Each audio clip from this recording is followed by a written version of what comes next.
polêmica. E agora, chegando às eleições, o que eles querem? Lógico, popularidade. Só falta falar que foi o antecessor que colocou a taxa. Tem isso também, né? De quem está no governo sempre jogar a responsabilidade para o anterior. Mas acho que é isso que a gente falou. Claro que ela tem um viés político e eleitoreiro. Tem.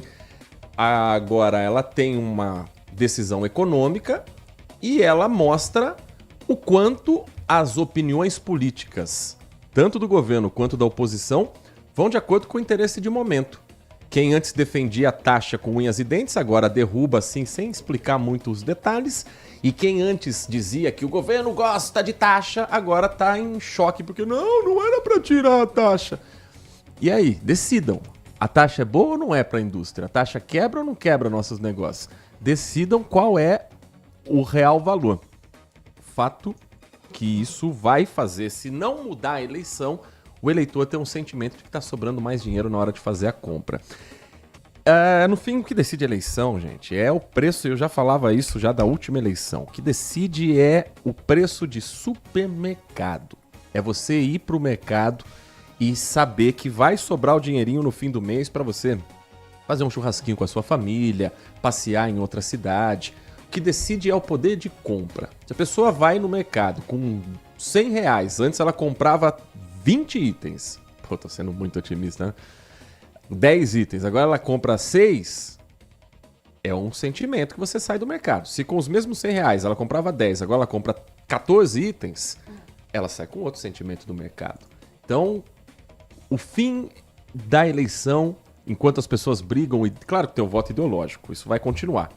Mas eu acho que é 25% de um lado, 25% do outro. No mais, é como é que tá o teu bolso. É isso que define a eleição. E todos os envolvidos sabem disso. Lula sabe disso, Flávio Bolsonaro sabe disso, Romeu Zema acho que sabe disso. Todos eles conhecem o processo eleitoral, o jogo eleitoral. E sabem que quem tem a máquina na mão faz esse tipo de jogo. Se a máquina tivesse do outro lado, eles também estariam fazendo esse mesmo tipo de jogo. 10h51, tem mensagem de áudio, nosso ouvinte participa do Manhã Bandeirantes. Bom dia, Heitor e Nath. Bom dia. Bom dia. Heitor, Oi? olha, só por curiosidade, né, eu olho quando você fala, né, das lavagens de dinheiro aí pelos políticos, prefeitos, deputados. Já estava vendo aí um que você falou. Primeiro aí é do PSD, sabe? Partido Democrático, né? Partido de direita. PSDB. Partido Social Democrático. E não escapa um, é PL, é PSDB. Agora, é engraçado, né? Não é o PT que só tem bandido? Cadê o PT? Eu não entendo, faz anos que eu não vejo PT envolvido em nada. Mas os outros partidos, ó, é todo dia.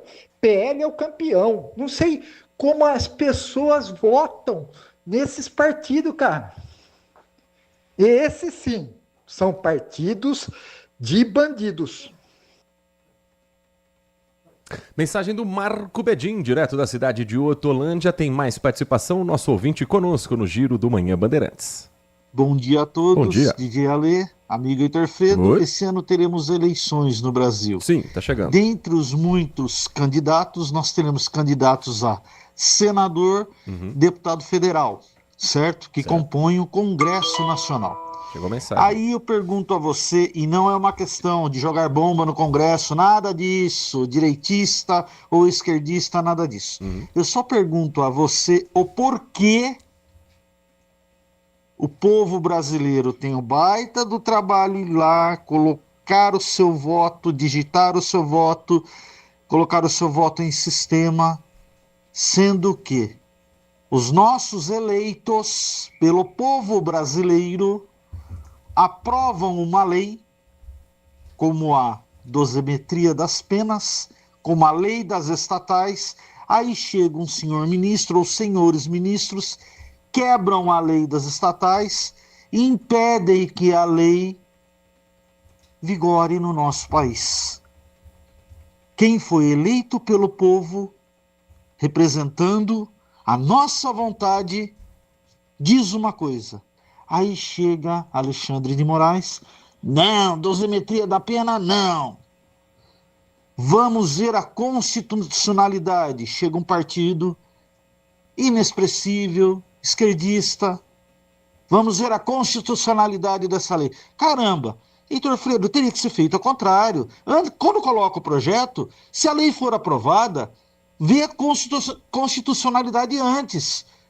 É um baita de um dinheiro jogado fora. Foram sessões, dinheiro gasto, transporte dos senhores e das senhoras autoridades e tudo mais, para depois chegar uma canetada do Alexandre de Moraes e burlar tudo. Eu não concordo com isso. E você? Um grande abraço a todos. DJ Ale. Eu respeito ao máximo a mensagem sempre muito bem-vinda do nosso ouvinte DJ Ale. Sempre importante a gente ter essa troca de ideias, mas a gente precisa lembrar que o Brasil é constituído por 3 poderes: executivo, legislativo e judiciário. E existe um equilíbrio entre as forças. O judiciário está justamente para garantir que nada seja feito fora da lei, fora da Constituição, por parte do Executivo e do Legislativo. Se o Judiciário tivesse interferido antes da discussão da dosimetria, seria interferência por parte dos magistrados. Se o Judiciário depois analisa o fato, ele está fazendo o seu papel regimental. Mas ainda assim, os ministros do Supremo Tribunal Federal devem validar a lei da dosimetria, depois da suspensão dos efeitos por uma decisão do ministro Alexandre de Moraes. Isso está publicado hoje, inclusive, numa apuração da revista Carta Capital, da jornalista Maiara Marinho.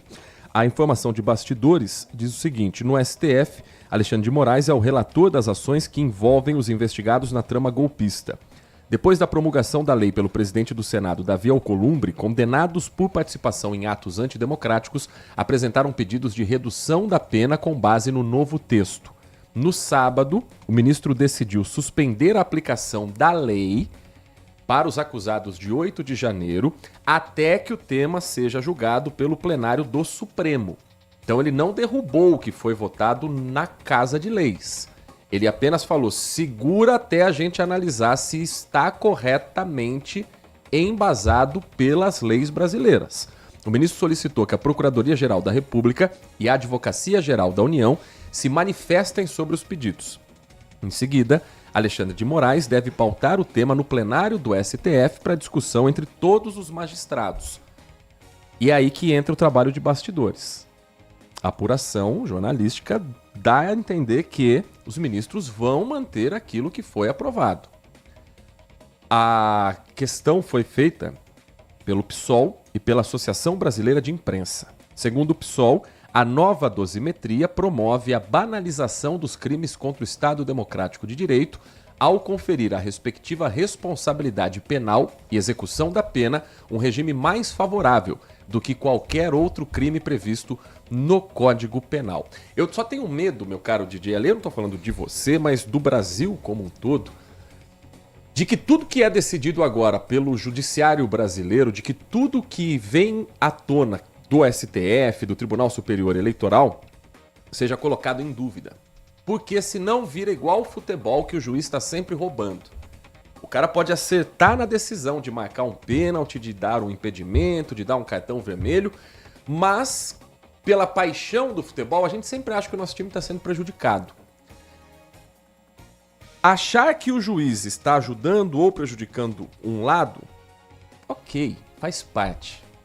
Mas quando isso vem de autoridades que dão uma voz de comando para que se torne uma narrativa contra o sistema judiciário como um todo, com o apoio de partidos políticos, de parte da imprensa, de formadores de opinião, de influenciadores digitais, isso deixa de ser uma discussão sobre o judiciário e passa a ser algo mecanizado, algo sistemático para descredibilizar um pilar fundamental da nossa democracia, que é o poder judiciário. Então eu tenho muito medo dessa narrativa de que tudo que o STF faz é com viés político. Tudo que sai do judiciário é motivo de sentar a lenha. porque aí vira o juiz de futebol que está prejudicando o seu time. Não é assim.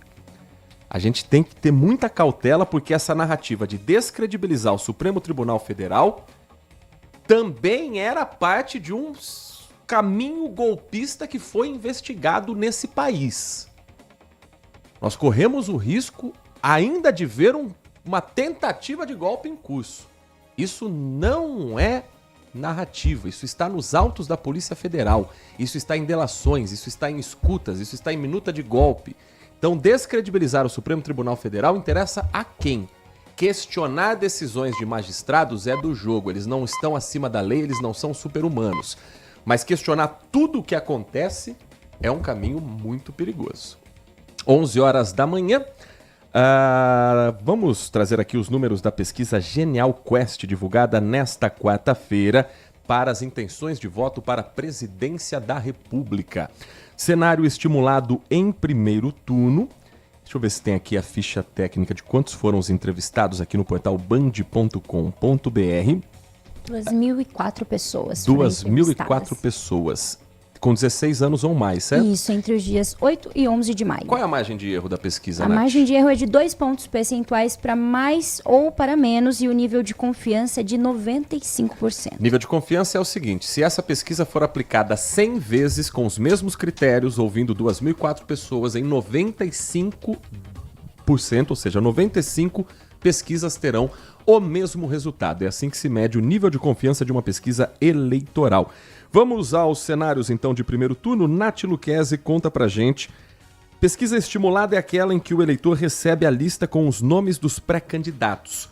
Qual foi o resultado da Genial Quest divulgada hoje? Lula do PT, então, aparece em primeiro lugar com 39%. Flávio Bolsonaro do PL, 33%. Logo em seguida vem Ronaldo Caiado do PSD com 4%, assim como Romeu Zema do Novo também com 4%. Renan Santos do Missão aparece com 2% na pesquisa. Augusto Cury do Avante com 1%, assim como Cabo Daciolo do Mobiliza e Samara Martins do UP. O que seria isso? UP é a Unidade Popular, um partido de, podemos dizer, extrema esquerda, vai? Albo Rebelo, então, aparece com 0% e Hertz Dias com 0%. Indecisos somam 5% e aqueles que disseram que votariam branco, nulo ou não pretendem votar, 10%. Eu tô falando, vai ser uma eleição possivelmente com uma abstenção histórica aqui no país.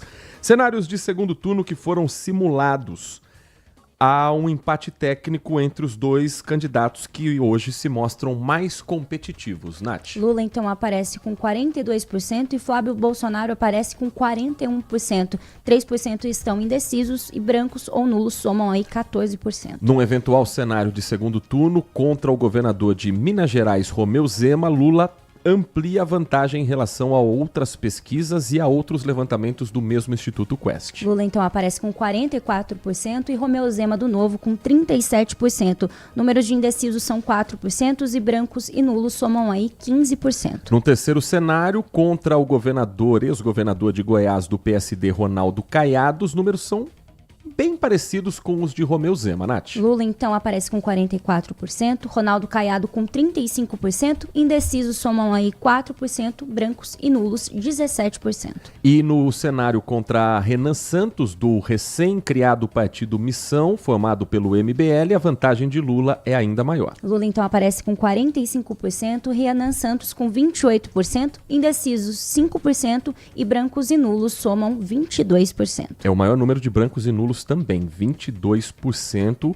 A missão, com perdão do trocadilho de Renan Santos, é se tornar um fenômeno inesperado de última hora, num ano em que teremos Copa do Mundo e boa parte do Brasil só vai pensar em eleição depois de julho, depois da Copa do Mundo. Não é fato novo, todo ano eleitoral de presidente da República tem também Copa do Mundo. E diferente do que se esperava por parte do Renan Santos, os números são tímidos a ponto dele não ter a obrigação de ser convidado para debates eleitorais. O Missão aposta muito em Renan pela boa oratória que ele tem, pelo poder de argumentação que ele tem, para que ele possa estar presente nos debates, se colocando como o principal opositor a Lula. O MBL tem tentado nas redes sociais nesses últimos dias se desvincular, por exemplo, as cenas que nós assistimos ligadas ao detergente IP. dizendo que a direita está indo para um caminho que facilita a reeleição do presidente Lula. E eles, do MBL, do Partido Missão, tentando mostrar que existe uma direita que pensa diferente. Numericamente, isso ainda não trouxe nenhum resultado impactante. Diferente de Pablo Marçal, que nesse período já era um nome competitivo nas pesquisas e se mostrou no dia da votação, por muito pouco não foi ao segundo turno, Renan Santos ainda não conseguiu chegar à casa dos 2 dígitos em nenhuma pesquisa. Os melhores resultados ele aparece ali com 5 para 6%, em terceiro lugar à frente de ex-governadores, mas não o suficiente para dizer que existe uma terceira via competitiva. A eleição se caminha para Lula buscando a reeleição e Flávio Bolsonaro sendo o nome da oposição que deve, se houver segundo turno, reunir as forças desses que hoje tentam se mostrar diferentes a ele também para conquistar o voto do eleitor. Heitor, quais que são os requisitos para participar de um debate? O partido político precisa ter pelo menos 10 deputados federais, então a representatividade na Câmara, para que se torne obrigatória a presença daquele candidato. Por que Padre Kelmon foi convidado para os debates da Band, da Globo, do SBT, da Record? Porque ele foi candidato pelo PTB, partido que tinha essa representatividade no Congresso, mesmo ele nas pesquisas aparecendo com 1%, um pouquinho mais do que isso. A outra possibilidade é o candidato de um partido pequeno, como foi o caso de Pablo Marçal, que saiu candidato a prefeito de São Paulo pelo PRTB, que é um partido que também não tem os 10 deputados, ser competitivo. Então, há uma questão editorial do veículo de comunicação que promove o debate e comunicado aos outros candidatos de que este candidato de um partido nanico tem uma chance real de vencer a eleição. É importante que ele esteja presente num debate onde ele é competitivo. Dos partidos aqui, representatividade no Congresso, PT, PL, PSD. O Partido Novo eu tenho as minhas dúvidas se tem 10 deputados, mas acredito que sim, porque, enfim, na última eleição aqui, pelo que eu me lembre, não tinha não. O Wilson Matos não participou dos debates eleitorais. O Romeu Zema, teoricamente, não teria que ser convidado para os debates. O Missão não tem, acabou de ser fundado, tem um deputado que é Kim Kataguiri. O Avante, tenho minhas dúvidas, que é o partido de Augusto Cury. Mobiliza do Cabo Daciolo é o antigo PMN, aquele partido do Triângulo Vermelho, igual a bandeira de Minas Gerais, não tem representatividade. Unidade Popular não tem, Democracia Cristã não tem, PSTU não tem. Então, teoricamente, o debate pode ser entre Lula, Flávio Bolsonaro e Ronaldo Caiado.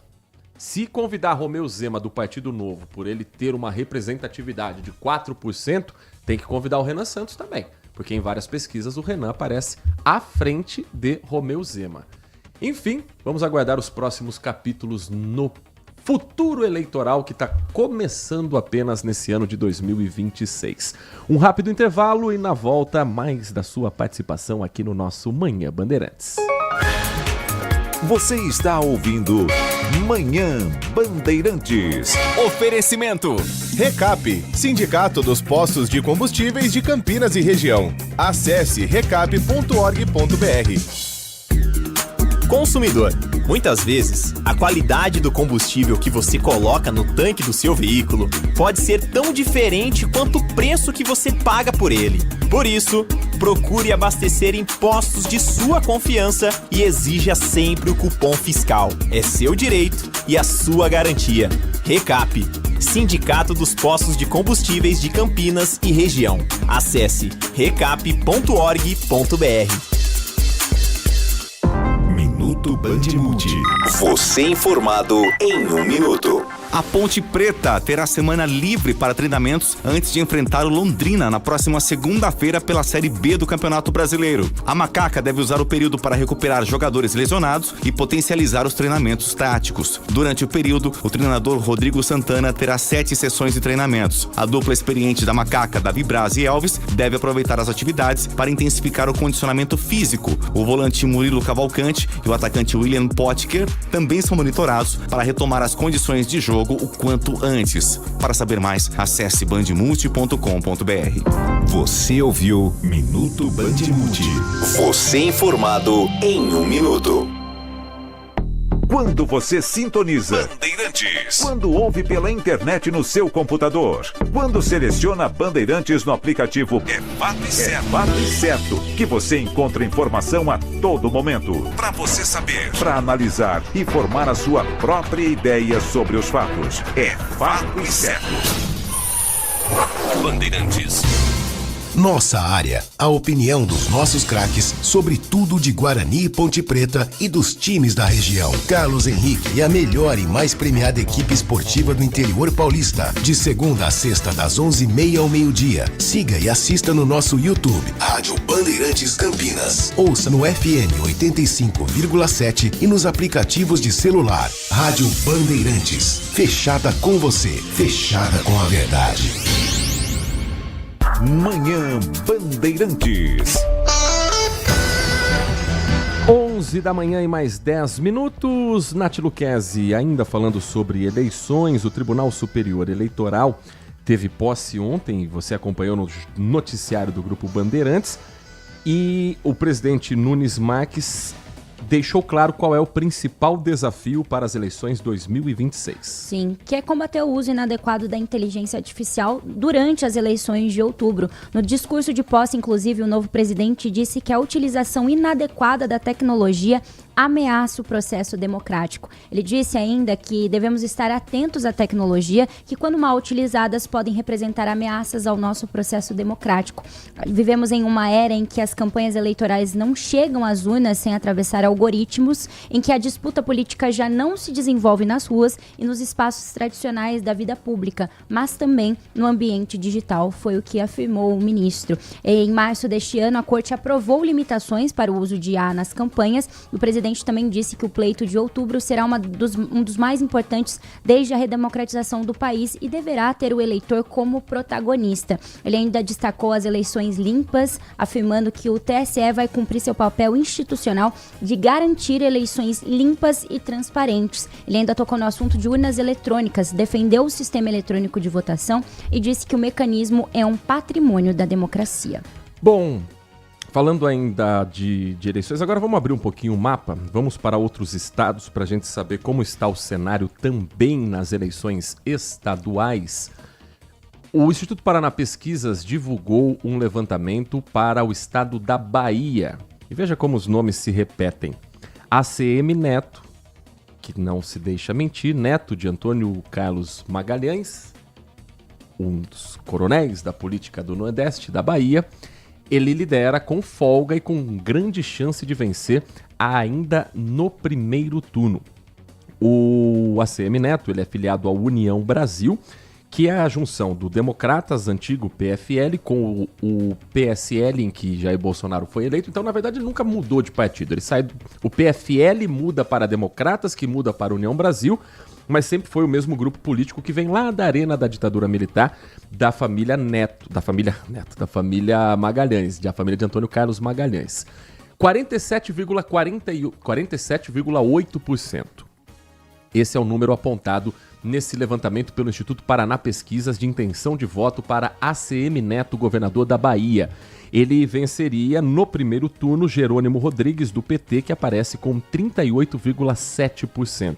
Há uma enorme diferença para o terceiro colocado, que é Ronaldo Mansur, do PSOL, que tem apenas 1,7%. O levantamento do Instituto Paraná Pesquisas também divulgou o índice de rejeição para o governo da Bahia. Jerônimo Rodrigues lidera negativamente com 37,1% e ACM Neto tem a rejeição de 27,4% dos eleitores. Curioso que o candidato do PSOL, Ronaldo Mansur, tem 25,2% de rejeição. O governador da Bahia está candidato à reeleição. Então, Jerônimo Rodrigues está perdendo com a máquina na mão. Veja só, pela rejeição alta ao governo que ele vem tendo à frente no estado baiano. E em Minas Gerais, um nome que se lançava, que parecia competitivo, esse nome decidiu que vai ficar de fora das eleições. Ele que foi presidente do Senado, ele que era um nome cotado para assumir uma cadeira no Supremo Tribunal Federal e que era a aposta do PT para ter um palanque num estado que historicamente é visto como aquele que decide a eleição.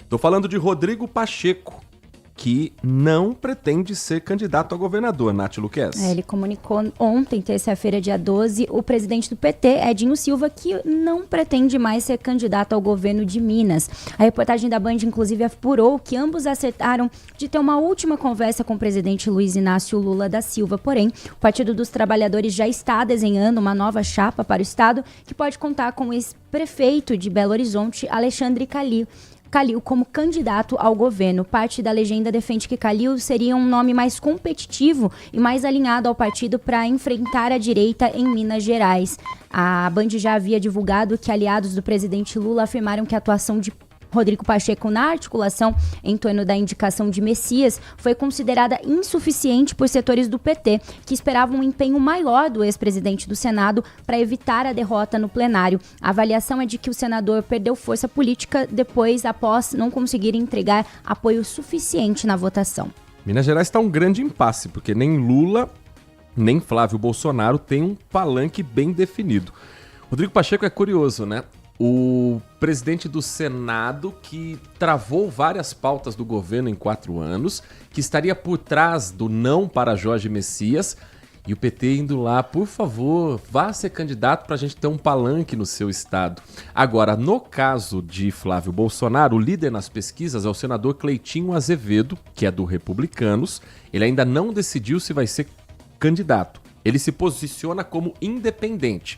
Mas a gente sabe que ele é um apoiador de Jair Bolsonaro, frequentemente se diz grato ao ex-presidente pelo apoio que ele teve todo esse período, mas como não tem a confirmação, se for o candidato, Cleitinho certamente vai colocar no seu palanque o também candidato à presidência da República, Flávio Bolsonaro.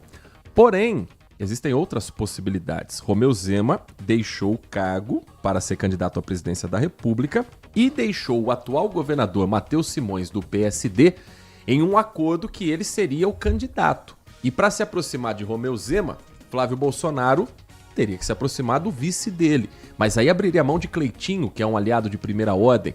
Então, Minas Gerais é aquela a ser conquistada, o estado a ser conquistado pelos políticos que querem ganhar a eleição majoritária nesse ano.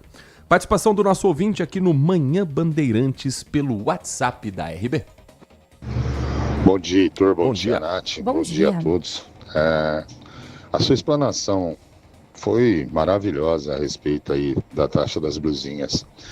Aqui a oposição, ela só sabe criticar. Criticou quando implantou, agora critica quando retirou, em vez de falar que foi uma vitória deles. Eu não entendo muito disso, rapaz. Está difícil, só criticar. É muito incompetente e motivado nesse país que só sabe criticar. Não tem nada bom, nunca nada é bom. Mas deixa eu fazer uma outra explanação para você que eu gostaria de ouvir o que você tem a dizer. Por favor. Houve aí a privatização da Sabesp. Já ocorreu problemas aqui em Montemor, Hortolândia, Sumaré e outras cidades a respeito da água. E agora isso que ocorreu em São Paulo, essa explosão aí, devido aí à perfuração. Eles estavam fazendo uma perfuração para passar encanamento, sei lá, se de água ou de esgoto, coisa que ocorre muito aqui em Campinas, e estouraram um tubo de gás.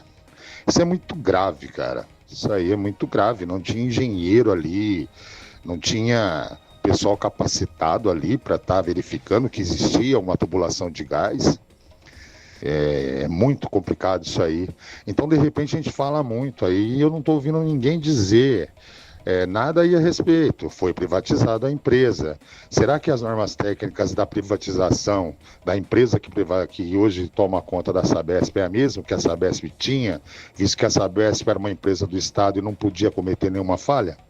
Fica essa pergunta. Um abraço a todos. Muito obrigado ao Adilson Souza. Bom, primeiro a informação que o governador de São Paulo, Tarcísio de Freitas, afirmou ontem que o estado vai revisar os procedimentos adotados nas obras da Sabesp após a explosão provocada pelo rompimento de uma tubulação de gás durante uma intervenção da companhia no Jaguaré, que fica na zona oeste da capital. O incidente deixou, infelizmente, uma pessoa morta, 3 feridos e destruiu cerca de 10 imóveis. Segundo o governador Tarcísio de Freitas, o momento agora é de prestar assistência às vítimas e, ao mesmo tempo, reavaliar os protocolos de segurança diante do volume de intervenções em andamento. Ele disse que hoje a gente tem 1.200 canteiros de obra da Sabesp no estado, são muitas obras acontecendo e tem uma hora que você precisa dar uma parada. Vamos verificar procedimento, porque a gente não pode ter esse tipo de coisa acontecendo. Esses 1.200 canteiros de obras seriam certamente um fator para defender a privatização da Sabesp. Veja só, depois da privatização agora, São Paulo sendo rasgada de obras para todos os cantos. Quando acontece uma tragédia, a discussão vai para um outro canto. Eu, particularmente, opinião pessoal, acredito que água, energia elétrica, serviços essenciais não deveriam ser privatizados. O caso da água, comemorar que a Sabesp está dando lucro não significa que a qualidade da água na torneira será boa. Porque quando você abre a água, você abre a torneira para tomar água, para tomar banho, para cozinhar, o que vai sair dali não é título da Bolsa de Valores. O que vai sair dali é um produto fundamental para a nossa existência.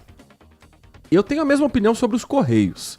Privatizar os Correios significa deixar para que uma empresa da iniciativa privada decida onde ela quer ou não mandar caminhões. Se é uma empresa estatal, ela tem obrigação legal de mandar para qualquer cantão do Brasil aquela encomenda, aquela carta, aquele documento fundamental para aquela pessoa.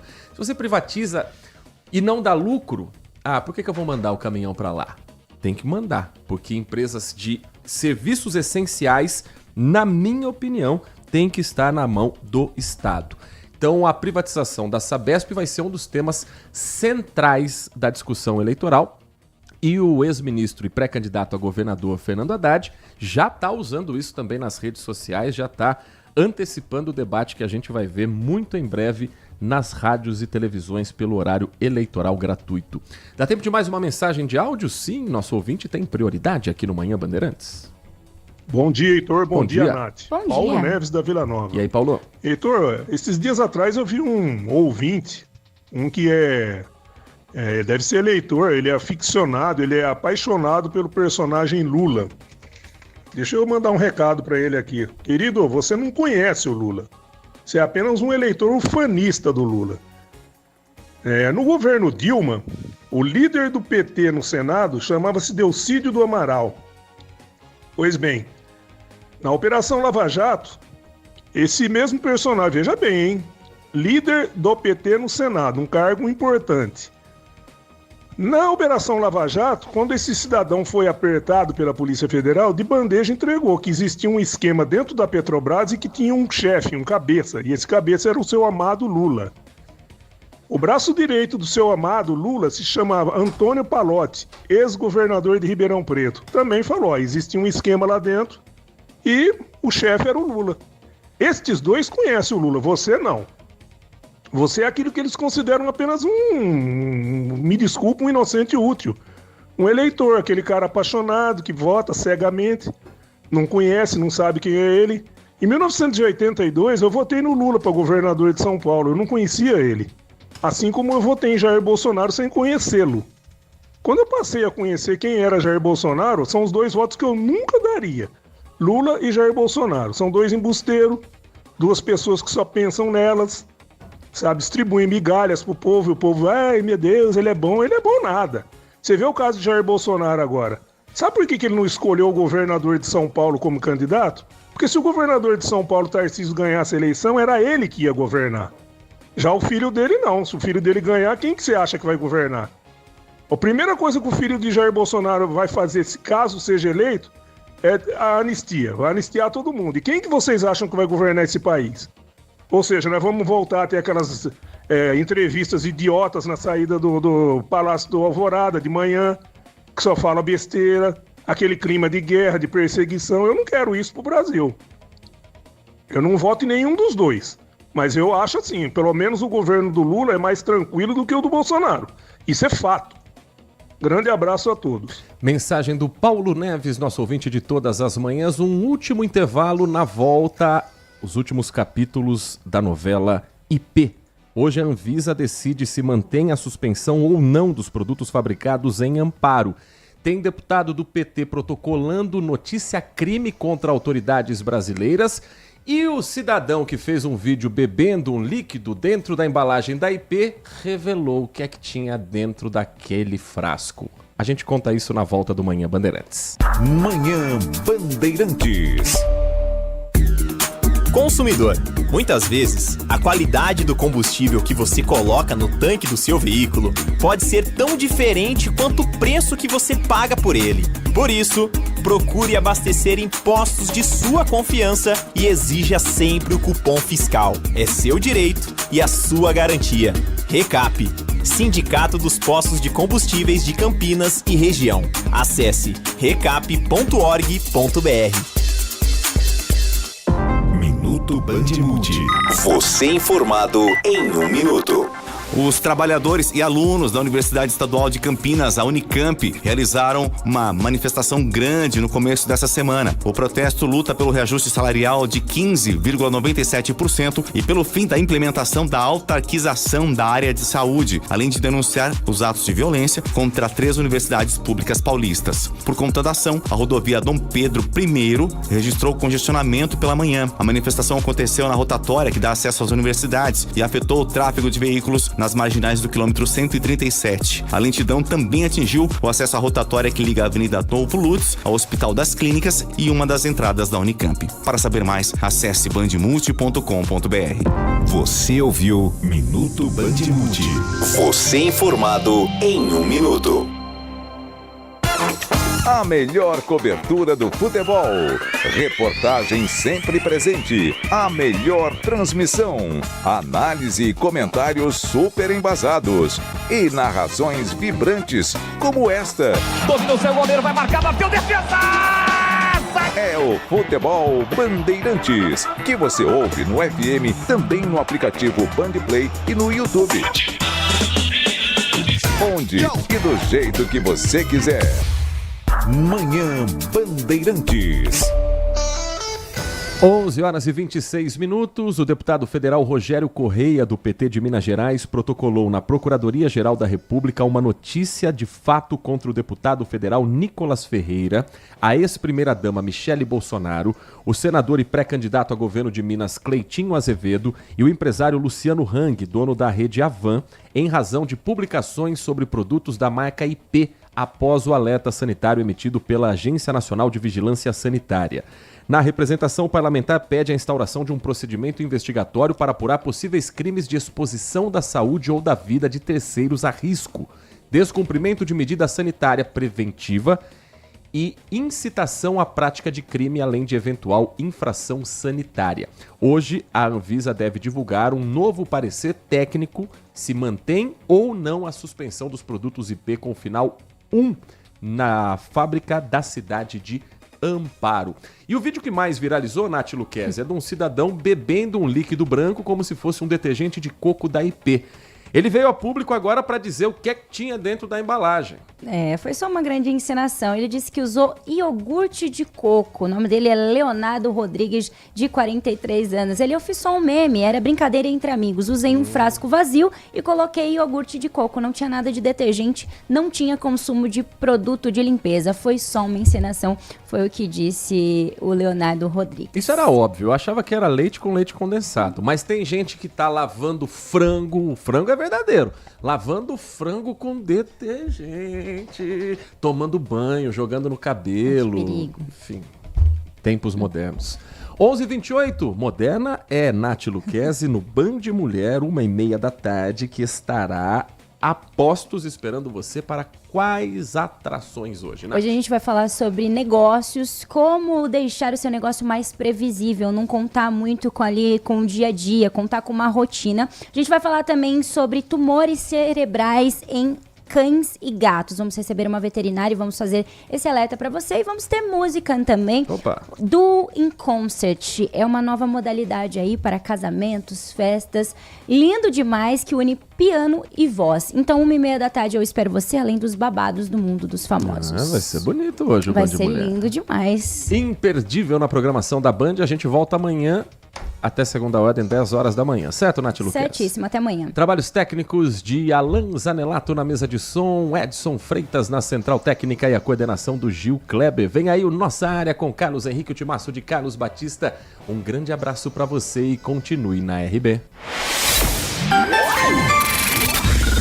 Manhã Bandeirantes. Oferecimento.